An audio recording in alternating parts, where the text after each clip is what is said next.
what a lot of people don't want to hear about is marriages is taking turns. It's like you supporting each other and you loving each other, and it's not always comfortable. Like my wife, she was sitting in the bed, she's not feeling well. My body right behind hers not feeling well, and she somehow kept seeing these crab balls on her feed, and so she wanted the crab balls, Mr. and Miss Crab. And I'm in the bed. I don't feel like getting out of bed. I know already got out of bed, drove 2 hours today already because I had to drop off a necklace to my homeboy, and I picked up some food for the family, brought it back. So I'm in the bed, sitting there, chilling, relaxing. I don't feel like going out, but then when my son come in, my wife like, hey, you know, let's convince dad to go get some, you know, some crab legs. And then my son, he was coming in because he hungry, and she not feeling well, so of course she not finna get up and cook, and I'm not a cook at all. So I'm like, well, all right, I'll go get some. I don't feel like doing it at all. But that's the thing about this, it's these little things, and this is what I try to tell people. It's the little things like these that a lot of times people don't realize is what, if you don't have the right mindset about it, it's the small fox that spoil the vine. It's the little bit of leaven, that leaven is the whole lump. If you don't have the right mindset about it, you'll look into it and you'll build resentment. Oh, I'm doing this, and you'll start to keep score.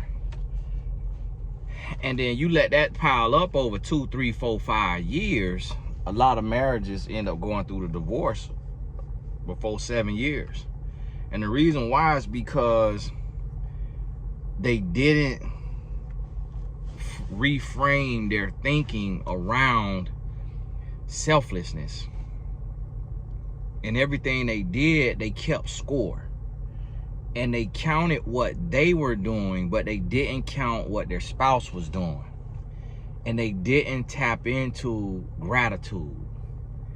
All they focused on is attitude, bad attitude. But they didn't think about being grateful for their spouse. And they didn't think about how if the shoe was on the other foot, their spouse would do the same thing for them. And that's where marriages fall apart. Not being selfless and not being grateful. So when I was getting ready to leave the house, my wife was like, thanks, babe. And in my head, you know, I'm thinking like, okay, you know, the devil on my shoulder said, you ain't grateful. But I didn't let that come out my mouth, because that right there will take her gratitude and throw it back in her face. And so this is where we got to get to in marriage, to where we selfless and we grateful. And for me, being the provider of the household, I just turned the trip into work. So now I could double provide. Not only am I bringing literal food home to put on the table, but I'm also earning money by using my gift of teaching, and gonna post this video on YouTube, which will earn. You don't know if it's gonna earn $200 or $2,000 or $20, but now I'm able to do two things at once. I can earn a living while I could provide food. So this food just cost me $135 for 3 of us to eat. My oldest son, he done eating for the day. So this video will make that $130 back. And it'll probably make a little more than that over time, because it stay up for life. And that's where my mindset has shifted as a husband, as a provider, is how can I provide financially, emotionally, spiritually, physically, and just really being an emotionally intelligent and emotionally regulated husband, where I don't get too high, don't get too low, and I remain loving, caring, kind, compassionate, and consistent. And in doing those things, what I have found is it allows my wife to go into her femininity, and it allows her to rest in her feminine, and it allows her to be more touchy, more affectionate, more kind. She's more happy, laughing, joking, playing all the time. That's not my personality, but I appreciate it because it lets me know that she's at peace. And that's my number one priority, is her peace, because her peace also brings peace to the household, peace to our sons. And this is the shift that we have to make as husbands. And also, I believe wives can learn from this as well. But when you embody the fruits of the Spirit, it enhances your marriage. And the thing about it is, when we think about divorce and we think about the root of divorce, like the root cause of divorce, it's always the opposite of the fruits of the Spirit. It's selfishness, it's greed, it's resentment, it's hate, it's unfaithfulness, it's jealousy, it's everything but the fruits of the Spirit. And so that's what we as married couples have to start working toward, and also understanding that in this you are walking with a sense of confidence. You walking sure of yourself, and you also confident enough to speak life into your spouse. And if your spouse is slacking, you have to be grounded and sounded enough to be able to speak to your spouse and be like, hey, let's make this thing work. We got to do this the right way. And that's really what it's gonna take. That's what it's gonna take. So I want you to think about this and get this in your spirit and really start to process this and go into this space. And here's the thing. Sometimes when you start this, your spouse may not be ready for it, and they may go into a space of just receiving, and they may not reciprocate. And with that, you have to continue to give, and you give, and then when you get to the place to where you almost feel depleted, then that's when you speak up and you say, hey, I want to talk to you. I've been stretching outside of my comfort zone and doing what I feel needs to be done as a spouse, in our marriage. And I don't feel that, I feel like you haven't made a real effort to reciprocate.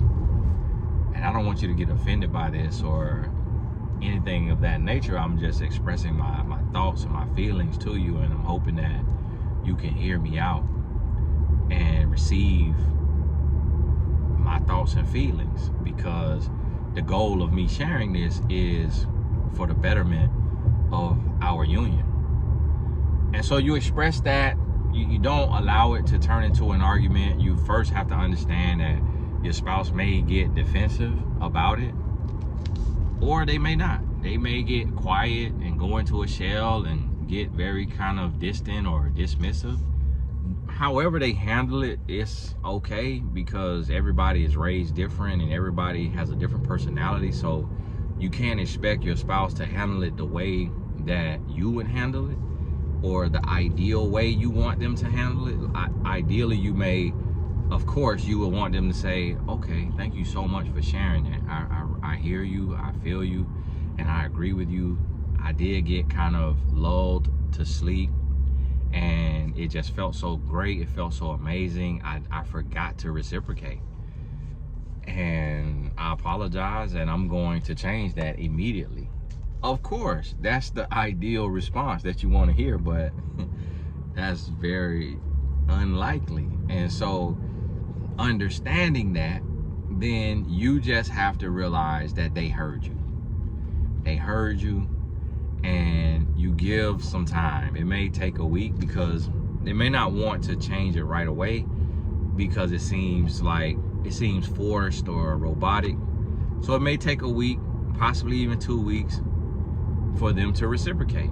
And then if they still don't reciprocate, then you bring the conversation back up and you say, hey, you know, we talked about this 2 weeks ago, and I don't feel like there has been much of a change, and I just want to talk to you about it to see, like, is there like a misunderstanding or something going on? Like, did you not really agree with me or understand what I meant?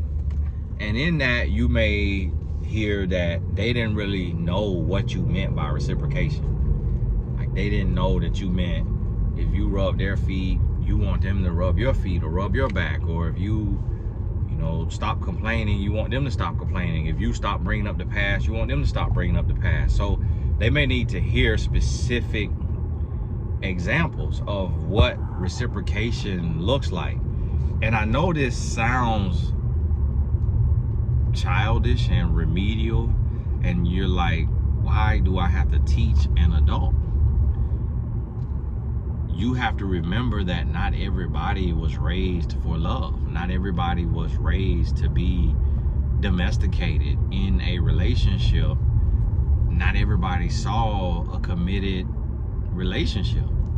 Not everybody received love growing up. Not everybody saw communication growing up. So you have to understand that there may be a learning curve, and it is your job as a spouse to teach your spouse how to love.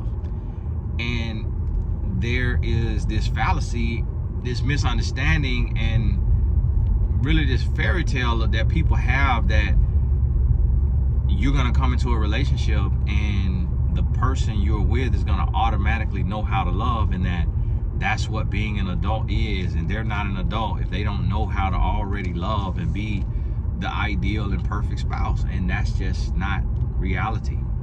And it doesn't matter how book smart a person is, how accomplished they are in the world, where they come from. It really doesn't even matter if they was single parent, two parent, what have you. It doesn't mean that they'll know how to love. And a person could be very loving, very, very loving, and really love hard, but not know how to show it. And you just have to be mindful of that, and you gotta be aware of it. But once they hear it, then they'll start to understand it. So there's some people who, they love really hard. Like, they will go to the end of the earth and back, but they never say I love you, or they don't use terms of endearment. But yet they love harder than anybody you've ever seen. And it's just because they did not receive terms of endearment and affection growing up. But yet they have a heart and they know how to love. So you have to seek to understand, then be understood. And that's going to help you learn your spouse's love languages and love patterns and love deficiencies. And once you understand that, then you start to see, like, okay, this is how this person expresses love. And when you look into their history and their biography, you'll kind of start to see where it was developed. They may show love by telling jokes, and to you, the jokes may be hurtful, but they only share those jokes with people that they love. And then you have to pay attention to that and notice that they don't joke around with people that they don't care for. And the people that they care for, they joke around with them, and some of the stuff may seem insensitive or hurtful. And you just have to understand that oh, they developed love when they were a child and was left alone without adults, and they were just with their cousins, and they spent 8 hours a day together, and they just would roast each other. But that was their ride or die. That was their crew. That was their clique, and that's how they bonded, over just roasting each other. Some of y'all call it joning each other, clowning each other, whatever it is. And so you get out of your feelings, and you start to realize, like, oh, okay. And now it's a fine line. You got to pay attention to it, because sometimes a person may do stuff like that, and that's because they don't really know love. And they may do it hurtful, and it may be intentionally hurtful, and it's because they were hurt growing up, and that's how their family member who didn't know how to show love, or who didn't really love them, would talk to them. And so now they have adopted that style, and you have to express and say, hey, you know, I understand, like, with the jokes or what have you, but 50% of every joke has truth to it, and a lot of stuff you say, it really is hurtful. And you have to express that. If that's the truth, you got to express it. So with this, it's a fine line, and that's why it's caveats and nuances to all of this. And so you have to use inference when deciphering the message, because it's not a one-size-fits-all. So use your adult wisdom and knowledge, and if you don't have it, you haven't developed that yet, then that means, you know, you need to visit mymentor.life, not .com, mymentor.life, and book a coaching session and talk to a coach and kind of bounce some things off of a coach, and, you know, hear from a different way.